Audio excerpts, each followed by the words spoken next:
writing was a lot about dealing with my past. I had a girlfriend at the time, and I had just a lot of stuff that I hadn't unpacked from my past, specifically about my dad.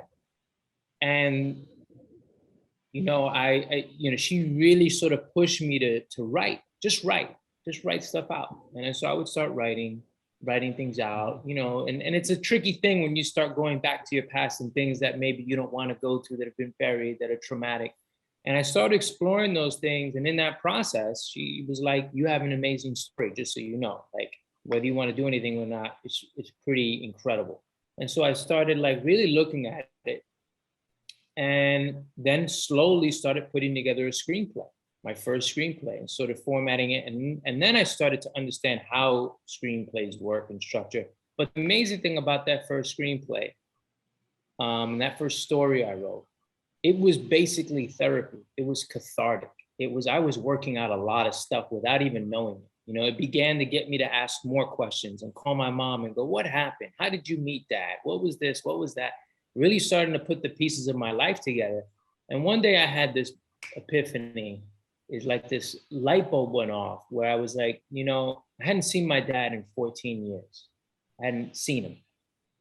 I knew he was probably in Puerto Rico somewhere, but it was a deep fracture in the relationship. And I had this moment where I realized that if something were to happen to him, all the resentment and anger that I had towards him, I would just carry that.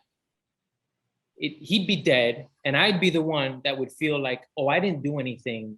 I didn't step up, and I always thought he's the dad. He should be the dad in this situation. Why do I need to be a better person? And so I decided in that moment, I went to Puerto Rico and I showed up at his doorstep unannounced. And I knocked on the door, and one of my brothers, he ended up having 3 boys. So I had 3 younger brothers from another woman there.